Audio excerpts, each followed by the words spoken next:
My final guest is a boxing legend who reached the absolute pinnacle in Paris 2024 when she became the only woman in the history of Irish sport to win back-to-back Olympic gold medals. We're delighted she is back with us tonight. But first, here's a reminder of how she put Ireland on top of the world, not once, but twice. Here she comes, the defending champion.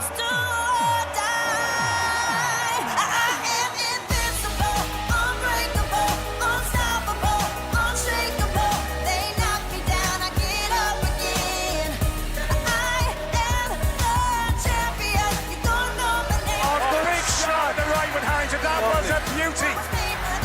Kellie Harrington from Dublin, double Olympic champion. Please welcome Kellie Harrington.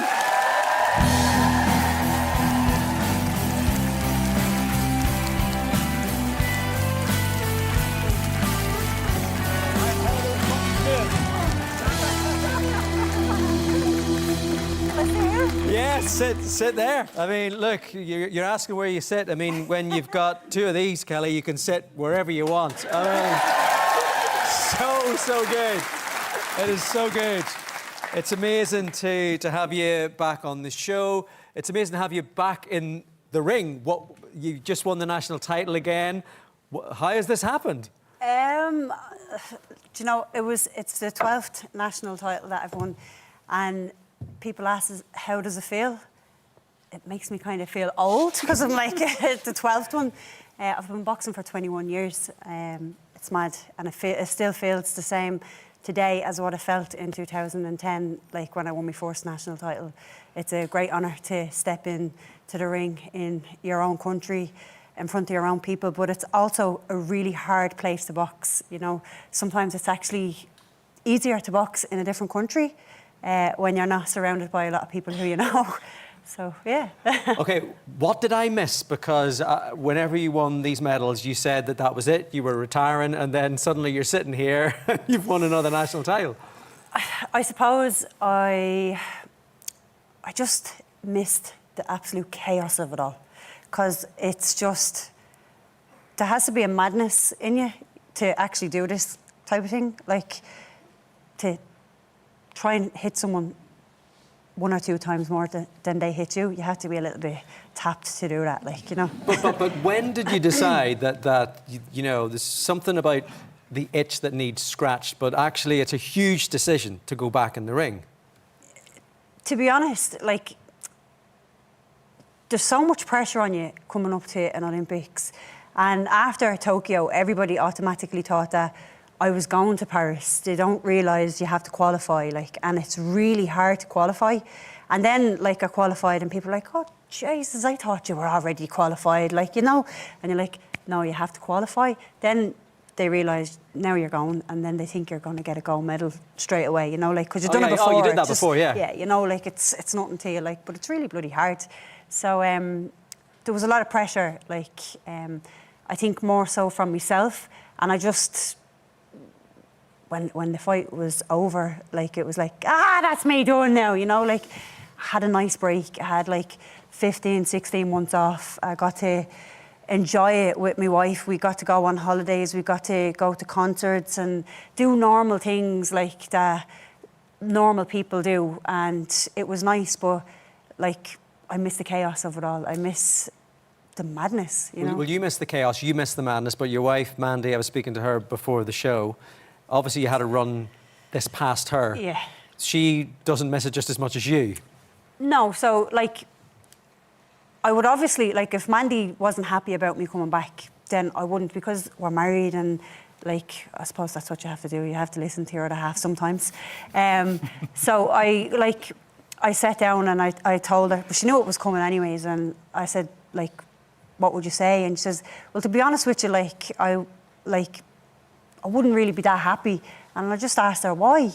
And she said, like, I'm not the easiest person to live with when I'm in full on, like, prep mode. Focus mode. Because, like, because the training is brutal. It's brutal, and mentally it's very honestly, taxing. the training is, it's not that, it's brutal, like, but I just have very high standards. Like, I have the gold standard. Like, I don't, like, everything, like, I expect the gold standard from everybody around me, and that's from coaches, support staff, from everybody, you know, and yeah, so like, I told her, look, listen, it's not going to be as mad as it was, you know, but yeah, so. And is it?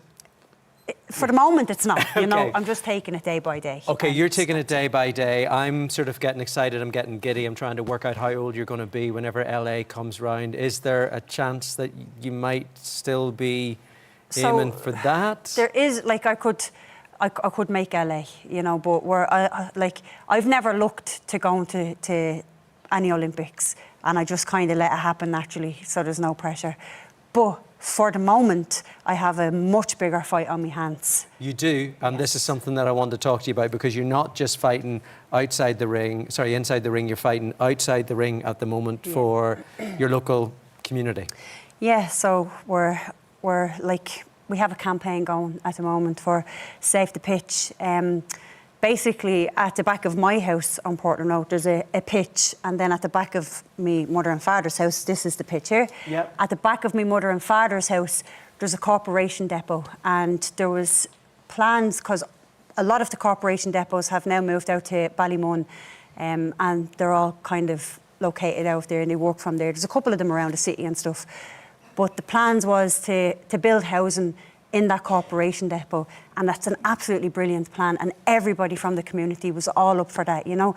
We all have family on the housing list, you know. I have family, the community have families, they're looking for housing. We're in the middle of a housing crisis. So it seems like a good idea to start with. With that, you know. Then they push the border, the red line basically, and they're trying to take away our recreational pitch, the safe place we have for kids, teenagers, adults to go and to play sport. It's also a place where if parents have children who are a flight risk, they can come in, and as you can see, it's gated. They close the gate and they don't have to worry about the kid coming out onto a main road or anything, you know. And this is somewhere where you grew up. This is somewhere where Troy Parrott played his first football as well. So there's an emotional aspect to this for you as well. There is an emotional, like, I've grew up there, I've trained there. I trained throughout COVID on that pitch with my coach. I've had the people from the community on the pitch training during COVID and stuff. And what I would like to see is integration with the new community from the depot, being able to happen in that playground, in that pitch. You know, we're looking for integration, not elimination of what's there, you know. And we're not asking for much. We just want to keep this, but we actually want an upgrade. And what I'd love to see on a, not even so much as half of it, but a good bit of the pitch, I would love to see a playground built on that for children with additional and sensory needs, and kind of a cover on the top, so if parents are at home and their kids are, you know, climbing the walls and it's raining out, then they can come and they can play in there, again, close the gate, while someone's inside the other side of the pitch playing football or basketball, you know. And that's where communities are built, you know, new, old, built all in this pitch. So it's not a lot we're asking for. We're not against housing. We're absolutely for housing to be built on that depot. The council would say, yep. A lot of people would support you on this. Honestly, though, I have yet to meet a person who doesn't support it. You know, it's a no-brainer to keep that there. You know, and actually, funny enough, I was in Cork there for a couple of days, and a lot of people would know me as the boxer, and now it's like, I hope you're going to save that pitch now. So everybody's talking about saving the pitch, you know. So the council would say that they've got an obligation to build houses. They also say that there's another space 250 metres away, which is going to be an outdoor space. They say they're putting in a cultural space for the new complex. That, you don't believe that's sufficient? So it's 100 metre square metres of a room that they're going to put into this complex, which is a private development. Therefore, the old residents cannot go in there. And if little Tommy wants to go and kick his ball, he can't kick it in there because it's not an outdoor space. Plus, it's private. We can't use it. The space they're talking about that they're going to put more funding into and develop is in the flats around the corner. That's unacceptable. It's like, it's all different places, you know, like, And that space belongs to the residents in those flats. So I know as a kid growing up there, if I'm in them flats and I'm making noise, Sandra's going to shout out our window and go, "Here, get out of these bleeding flats, you're not from here." You know, like, and that's the truth, like, she does, like. And if you're in there and the guards come along and they ask you, "Where are you from? What's your name? Where are you from?" Right, back over to where you're from. That's, like, I'm from the inner city. Anyone who's from anywhere that, like, with flats or anything knows that that's what the way it goes, you know. That belongs to them. It's not belong to us. I mean, listening to you tonight, you're very, very passionate about it. I'm thinking, never mind the ring. I mean, politics could be something that could we see you in at some stage? You know what? Like, I've got a lot of that later during the week. People asking the same question, but no. There's obviously an election, a by-election coming up, and I'm very happy to stand by a lot of the political parties throughout this campaign because they've been absolutely brilliant. We have the majority of them on board who are backing us for this, you know, but I will not be running in any election or anything. The only thing I run after is Mandy when she's making me dinner. That's it. Kellie, look, it is so good to have you on the show. Thank you so much. Thank you for coming on. Thank you for sharing your passion. Appreciate Thanks that. for bringing Thanks these very in to much. see us. Give it up one more time. Kellie Thanks, Harrington. Mel. Brilliant, Kellie. Thank you so very, much. very Thank much. you.